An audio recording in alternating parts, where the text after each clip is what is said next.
Good morning, good afternoon, good evening. This is Alan Burgos from the hashtag Walk with Lan channel. Welcome and welcome back to our channel. Guys, if you are not yet subscribed to our channel, please do it so now so that you can be a part of this growing family. Officially, we are now 9,721 subscribers. Maraming salamat po at malapit na po tayo sa 10,000 subscribers milestones. Sana po makuha natin yan within the year. Pero kung January or February, okay lang naman din. Maraming salamat po sa inyong lahat. Mahal na mahal ko po kayo. Ang pag-usapan po natin today ay yung Okta research, Meron po kasing lumabas, ngayon lang, recent lang, ang lumabas na Okta research, okay? I-share ko po to sa inyo para naman makita nyo. Ito, pag-usapan po natin yung part 2, Kasi may part 1 pa po yan, Okay? Sige po, at mag-comment din po kayo dyan para naman malaman po natin ang inyong mga mga loobin, Kasaloobin na itong mga to, mga pangalan na lumalabas, kung karapat dapat ba sila para sa senador. Okay, umpisahan po natin to, Okay, sa baba po tayo umpisahan po natin. Ito po si Jesus Hinlo Villanueva, ay abogado po ito yata, Ay abogado po ito. Okay? Sa Team Duterte po ito. Pero sa tingin po natin, kasi ang numero niya po ay 26 to 42, 1% yata ito. So ibig sabihin, among the senatorial votes, panghuli po siya. 12 lang po naman ang kukunin. So ibig sabihin, baka matalo na po ito. Dahil nga ako, hindi ko po ito kilala masyado. Si Jesus Hinlo Villanueva. Hinlo po ang apelido niya. Yung mga Team Duterte dyan, baka naman, kaya niyong pataasin si Jesus Hinlo. Okay? Ay kung hindi naman, better luck next time. Marami pa po namang mga pagkakataon na tumakbo ang isang tao. Okay? Jesus Hinlo. Okay. Ito po, Berceles, Leandro Berceles. Ang alam po natin, itong Leandro Berceles na ito ay taga Bicol po ito, taga Bicol po ito at dati na rin po humawak yata ito ng mga posisyon, lalong-lalo na dyan sa House of Representatives, Leandro Berceles. Kung kayo, kakilala nyo ito, si Leandro Berceles, baka naman mag-komento po kayo dyan, Kasi ang role po natin, hindi lang po tayo sumusuporta, Nag-iisip din po tayo kung itong mga taong itong mga pangalan na ito ay karapat-dapat nga naman para sa posisyon ng pagka-senador. Okay, ang susunod po natin dito ay si Eric Morales. Eric Martinez. Pero Morales din. Eric Morales Martinez. Hindi po ito yung boksingero, Ito po ay dating Deputy Speaker. Taga Valenzuela po yan. Dating Congressman, dating Vice Mayor, dating konsehal ng Valenzuela. Kung hindi popularidad ang pagbabatayan, kung hindi ang experience at yung qualification, qualified, ito si Eric Morales Martinez. Ay ako, personally, baka isa ito sa mga ating iboboto pagdating ng eleksyon. Kasi taga Valenzuela din po yan. Pamilyar po tayo sa Valenzuela. Ayun nga, dapat nga tumakbo rin po itong mayor ng Valenzuela, pero hindi. Gusto niya po ay talaga sa, anong tawag doon? Sa legislation. Qualified na si Eric Morales Martinez. Okay? Ang susunod po natin dyan ay si Danilo Hernandez Ramos. Ako po, personally, I need to be honest with you, hindi po ako pamilyar dito kay Danilo Hernandez Ramos. Kung kayo, kakilala niyo po si Danilo Hernandez Ramos, magkomento na po kayo dyan kung sino po ba itong taong ito para naman po malaman natin sa mga susunod na vlog po natin ay ating i-feature na ito si Danilo Hernandez Ramos. Okay?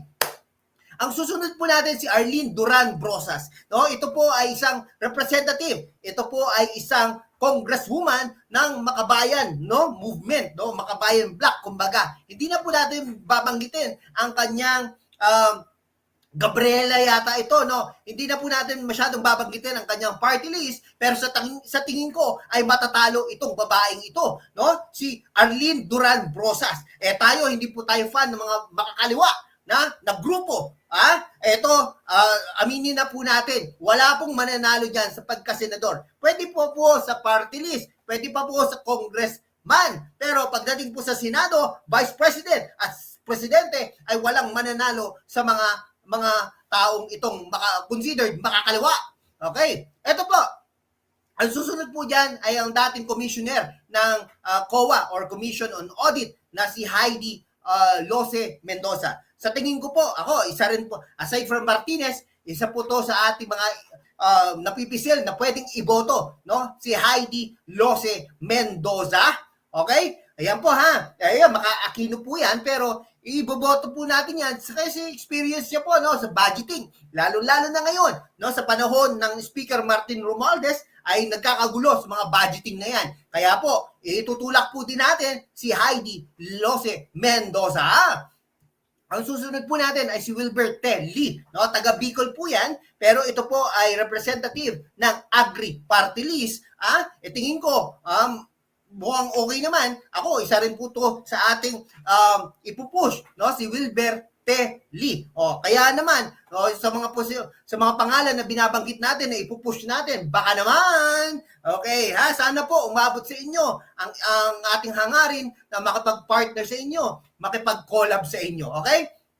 Lalong-lalo na si Wilbert Lee, no? Si Wilbert Lee ay isang congressman, Agri Party List, and at the same time, parte ng slate ng Aksyon Demokratiko kasama si Doc Willie Ong. Yan. Okay, ang susunod natin ay si Jimmy Bondoc, no? Si Attorney Jimmy Bondoc. Siya po ay singer, artista, etc. Nag-ano rin sa teatro, pero inapointaran po ni dating Pangulong Rodrigo Roa Duterte bilang parte ng PAGCOR. Pero ito, nagsumikap po, no? Tahimik na nagsumikap at naging abogado. Ito si James Jimmy Bondoc. Okay? Ako, isa rin po sa tutulak natin, si Jimmy Bondoc. Okay? Ang next po natin ay si Mark Louis Santos Gamboa. Ito si Gamboa, ito yung vlogger, no? Yung taga Manila. No? Sinusuportahan niya si Isko Moreno, pero at the same time, tumakbo, no?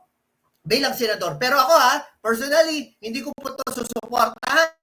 Hindi naman dahil sa parehas kami vloggers, susuportahan na po natin kung ano po ang sinasabi niya sa lipunan. Ano yung mga plataforma niya. Pero parang wala naman tayo masyadong naririnig na plataforma. Ano yun? Pagdating ba ng mag-vlog ka na lang? Hindi po ganon. Kung ano po ang pinag-aralan, eksperyensya, at saka kung anong pwede mong ilagay sa table, kumbaga. Diba? Kaya po, big no tayo kay Gamboa. Kayo po, gusto niyo po ba rin si Mark Louis Santos Gamboa? Ang next natin ay si Leonardo Ledy Kitain de Guzman. Si de Guzman ay isang labor leader, tumakbo bilang presidente ng Pilipinas noong nakaraang eleksyon, ngunit natalo po, no? Ayun po ang problema. Hindi po natin iboboto ito dahil kinukonsider po natin itong makakaliwang grupo. Kaya po hindi po natin iboboto itong si Leody de Guzman. Ang susunod ay isa rin pong kinukonsider natin makakaliwang grupo, si Espiritu Luke Santos. Pero kayo po hindi ko naman po sinasabing allegedly considered makakaliwang grupo, ay inaano na natin na huwag niyong iboto. No? Depende pa rin po sa inyo. Okay? Pero sa survey na ito, parang hindi naman talagang mananalo. Luke Santos Espiritu. No? Ito, tumakbo rin po yung senador nung nakaraang eleksyon, ngunit talo. No? Or vice president yata yung talo. Pero, di ba, ano naman, real talk lang naman, kaya bang manalo, etc. No? Okay? Yan ngayon, si Attorney Vic Rodriguez, dating Executive Secretary. Ako, isa rin po itong ipupush natin. Si Vic Rodriguez ng Quezon City, taga-UST po yan, Executive Secretary, matalino, magaling. Kaya lang po, nagkaanuhan lang yata ni Pangulong Bongbong Marcos, kaya po hindi po ito tumuloy or hindi natuloy bilang, hindi po, nahinto po ang kanyang pagiging executive secretary. Ito po isang Muslim, no? Si Sadulya Nur Indanan, no? Pero hindi po natin ito masyadong kilala. Pero nakakagulat, no? Mas mataas pa siya sa mga pangalan na banggit.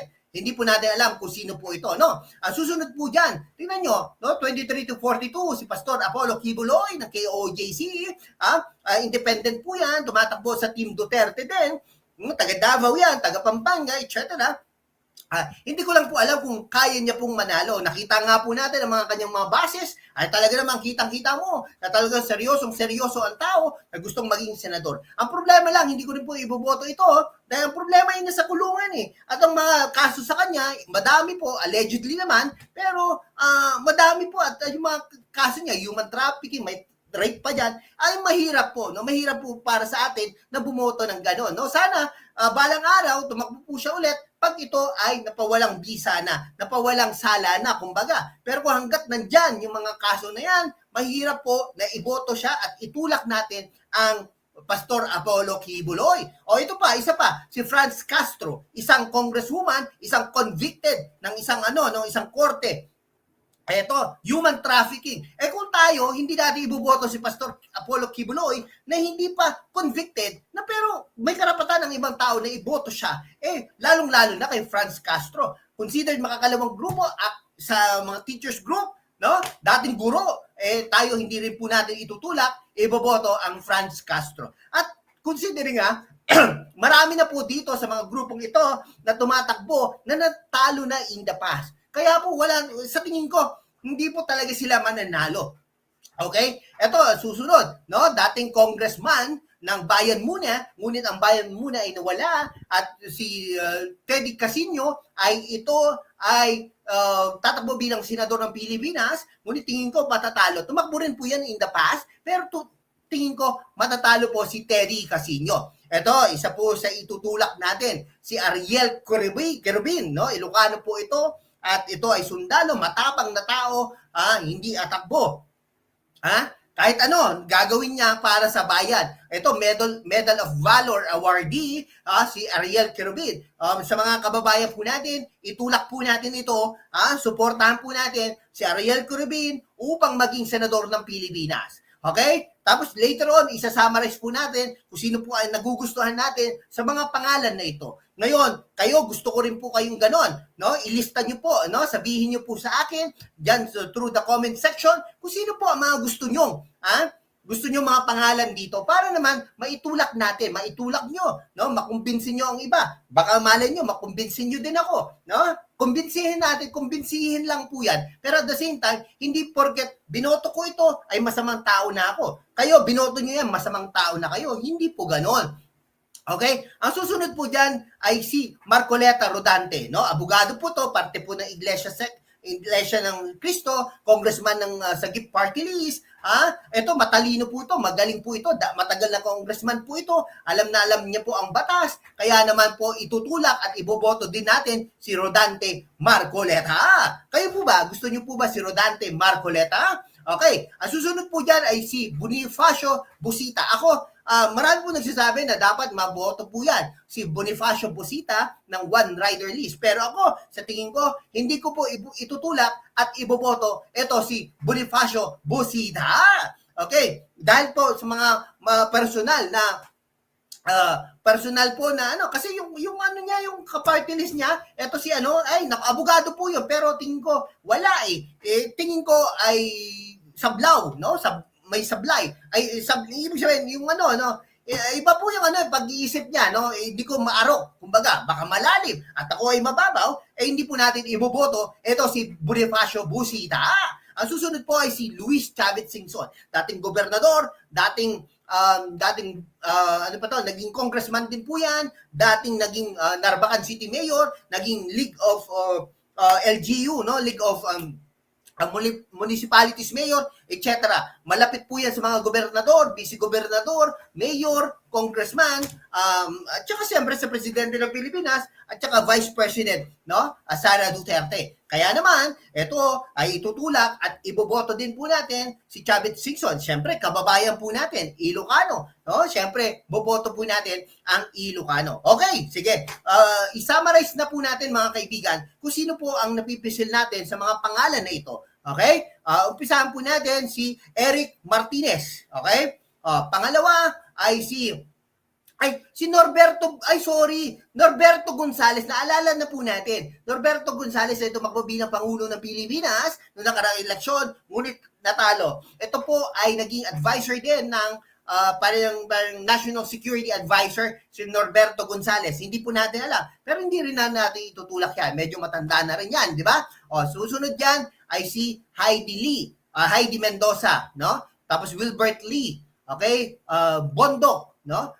Bondok, pagkatapos ng Bondok ay si Vic Rodriguez, no? After Vic Rodriguez ay si Kerubin, Marcoleta, Singson. O ibig sabihin dito, 8. No? 8. Ibig sabihin, 8 ha, 4 na lang sa susunod. Pero tingnan po natin, baka malay mo, magbago pa po itong mga ating nito, no?